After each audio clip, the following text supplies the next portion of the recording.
Morning, my daughter told me to get out of my own house. The coffee was still warm on the kitchen counter. I had made it myself, the same way I had made it every morning for 41 years in that house. 2 scoops, a pinch of salt, black. I had built that kitchen counter by hand. I had laid the tiles on that floor myself, one by one, on a cold November weekend in 1987, when my daughter was still small enough to fall asleep in a laundry basket. She stood in the doorway with her arms crossed and her husband behind her, and she said, "Dad, we need this space. You have until Friday." I was 67 years old. I had just buried my wife 4 months earlier. My name is Gerald Whitmore. I spent 38 years as an electrician in Dayton, Ohio. I wired houses, schools, a hospital wing, a community center that still has my name on a small bronze plaque near the front entrance. I am not a complicated man. I believe in fair work, in keeping your word, and in taking care of your family no matter the cost. That last belief, I would come to learn, was the one that had quietly undone me. My wife Patricia passed in June. Pancreatic cancer, 4 months from diagnosis to the last breath. There was no time to prepare, no time to say everything that needed saying, no time to understand what her absence would mean for all the practical things that held a life together. I was swallowed whole by grief and paperwork and casseroles left on the porch by neighbors, and I barely slept for the first 2 months. My daughter Claire was there at the funeral, composed in a way that unsettled me even then. Her husband Derek stood beside her in a gray suit that was slightly too expensive for a man his age who worked in what he vaguely called investment consulting. They had been married 3 years. I had never warmed to Derek, but I had kept that to myself the way fathers do, for the sake of peace, for the sake of my daughter's happiness. 2 weeks after the funeral, Claire and Derek moved into my house. Claire presented it as a temporary arrangement. She said she wanted to be close to me during this difficult time. She said I shouldn't be alone in such a large house. I believed her, because she was my daughter, and because I was lonely in a way I had no words for, and because the house felt enormous and silent without Patricia in it. I said yes. I gave them the master bedroom because Claire said it had better light. I moved into the smaller room at the end of the hall, the one that used to be my workshop room, where I still kept a small desk and my old shortwave radio that I never used but could never bring myself to throw away. I told myself it was temporary. It was not temporary. Over the following weeks, Derek began making comments. Small ones at first. That the garage was being wasted on my old truck. That the backyard would look better if the garden beds were cleared out, Patricia's garden beds, the ones she had planted and replanted for 20 years, that still had her hand-labeled markers in the soil. That the upstairs bathroom really should be renovated, and wouldn't I want to contribute to that since I was living here? I was living here. He said it just like that. In my house of 41 years. Claire stopped arguing with him in front of me. She started finishing his sentences. I told myself I was being sensitive. That grief makes everything feel like an attack. I called my old friend Roy, who had retired the year before and moved down to Sarasota, and I told him what was happening, and Roy said, "Gerald, that doesn't sound right." But I told him I was managing fine. Then one Thursday morning in October, 5 months after Patricia's funeral, I came downstairs and found Derek sitting at my kitchen table with a folder of papers and a man I had never met. Derek introduced him as a financial advisor. He said they had been looking at the property and wanted to walk me through some options. I asked, "What options?" Derek leaned back in his chair and smiled the way he always smiled, with his teeth but not his eyes. And he said that given my age and the size of the house and the current real estate market, it might make more sense for me to consider transitioning to a smaller living situation. A senior apartment, perhaps. Or one of those active living communities, he said, making it sound appealing, like a resort.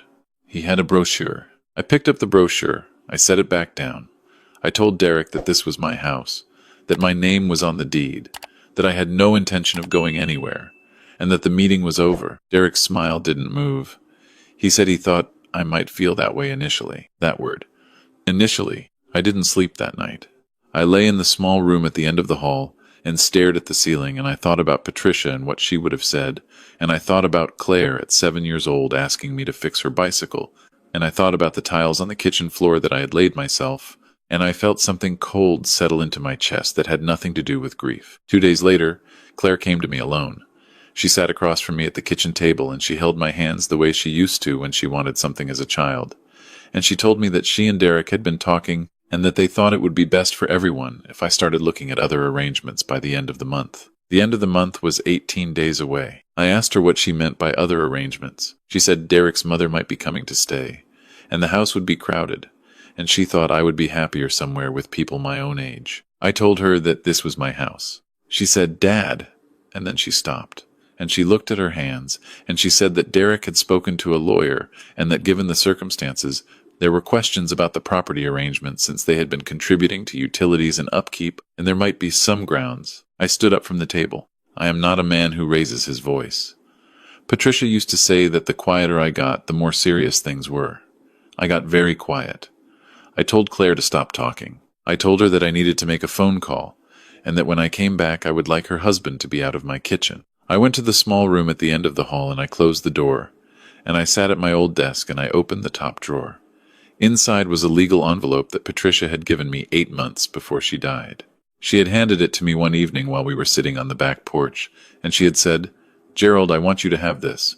Just keep it somewhere safe. You might need it someday, and I hope you don't, but keep it safe." I had asked her what it was. She had said, "Something a wife does for a husband she loves." I had put it in the drawer, and I had not opened it.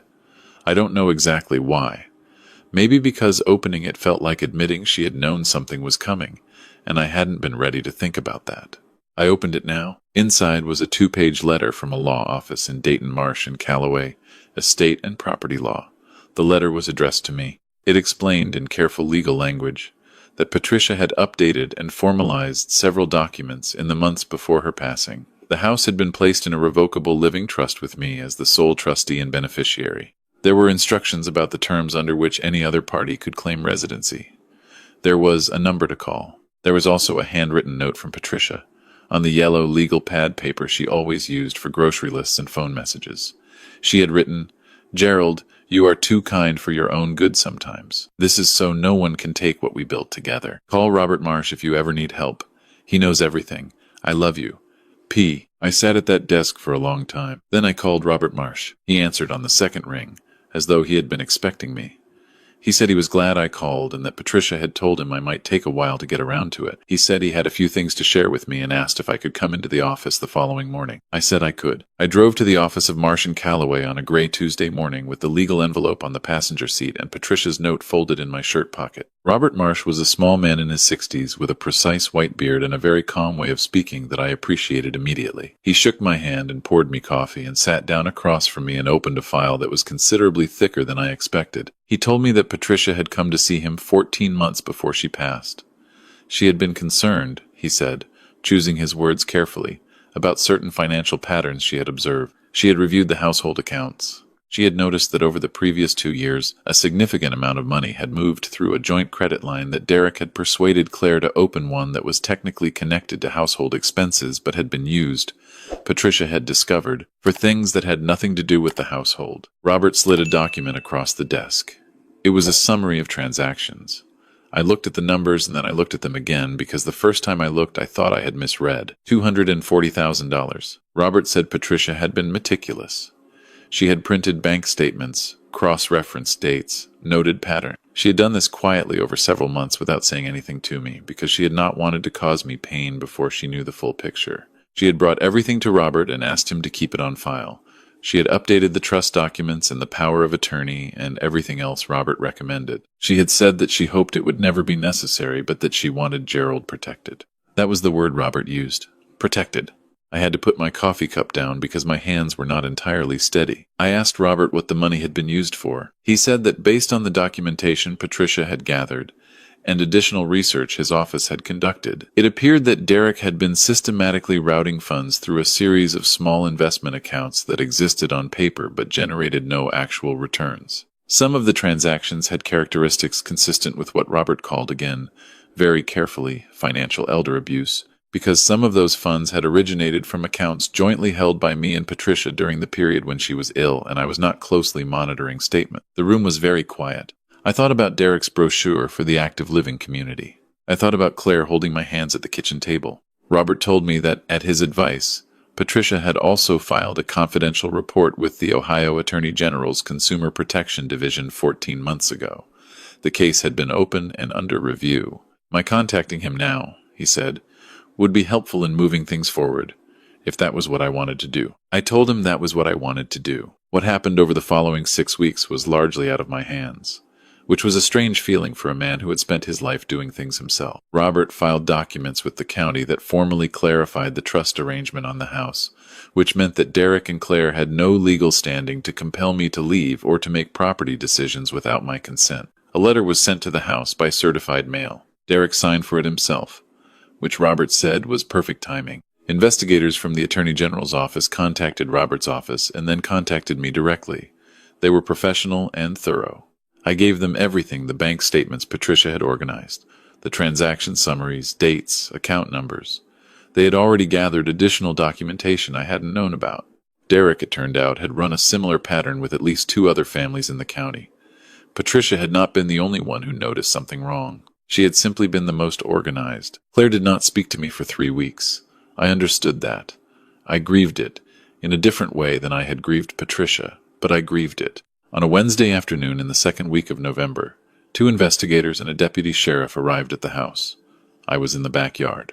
I had been clearing out one of Patricia's garden beds, not destroying it, just clearing the dead growth from the fall, the way she would have done herself before the first frost. I heard the knock at the front door from the backyard. I stayed in the garden. Derek was taken into custody that afternoon on 2 counts of financial fraud and 1 count of exploitation of a vulnerable adult.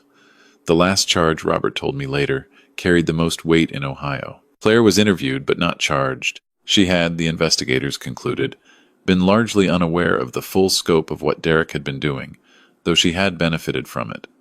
There would be a separate civil proceeding to address restitution. Claire called me that evening from her sister-in-law's house in Columbus, where she had gone to stay. She was crying in a way I had not heard since she was a child. She said she hadn't known. She said she was so sorry. She said she didn't know how she had let it happen. I told her I believed her. I told her that belief and forgiveness and trust were 3 different things, and that I had the first, was working on the second, and that the third would take time.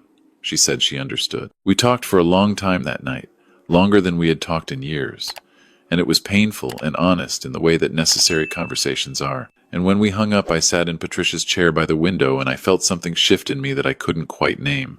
The legal process moved slowly, the way legal processes do. Derek entered a plea. Restitution proceedings began. I was not the only affected party, which made things more complicated, but Robert said the documentation Patricia had gathered made my case among the strongest. I returned the master bedroom to myself. I took Patricia's photo from the small room at the end of the hall and moved it to the nightstand. I found her garden markers in a box in the garage, every one of them labeled in her handwriting tomatoes, lavender, black-eyed Susans, the mint she could never stop from spreading, and I put them back in the garden. I called Roy in Sarasota and told him what had happened. He was quiet for a moment, and then he said, "Patricia always was the smart one." I laughed, which surprised me. It was the first time I had laughed in months. I went back to the community center, where my name is on the bronze plaque, and signed up to teach a basic home repair workshop for seniors on the 2nd Saturday of every month. 6 people came to the first session. By the 3rd session, there were 14. A man named Vernon, who was 73 and had never owned a drill, fixed his own porch railing and brought me a photograph of it the following week. Proud as anything, and I put the photograph on the small desk in the room at the end of the hall, which I had turned back into my workshop. I don't know exactly what Patricia saw, or when she saw it, or how long she sat with what she knew before she decided to act. I know she did it quietly, without burdening me, because that was who she was. I know she walked into a lawyer's office while she was already sick, and spent her energy making sure I would be protected instead of spending that energy on herself. I know she wrote me a note on yellow legal pad paper and put it in an envelope and told me to keep it safe. I kept it safe. I just didn't know what I was keeping. What I want to say to every man my age, every person who has worked their whole life and built something with their hands and their time and their trust, is this: the documents matter, the deed matters, the trust matters. The lawyer you have never needed to call matters.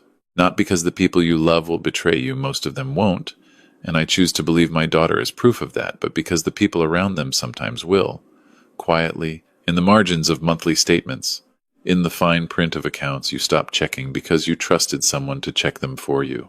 Patricia knew this. She always paid closer attention than I did. I used to tease her about it, the way she kept every receipt, every statement, every document in labeled folders in the filing cabinet in the hall closet. That filing cabinet is still there. I haven't changed a thing about how she organized it. I've just started using it. I still make coffee every morning the same way, 2 scoops, a pinch of salt, black. I sit at the kitchen table and I look at the tiles I laid in November of 1987, and I drink my coffee, and I think about a woman who loved me carefully and wisely and planned even for the things she hoped would never happen. This is her house too. It always will be. And nobody is taking it.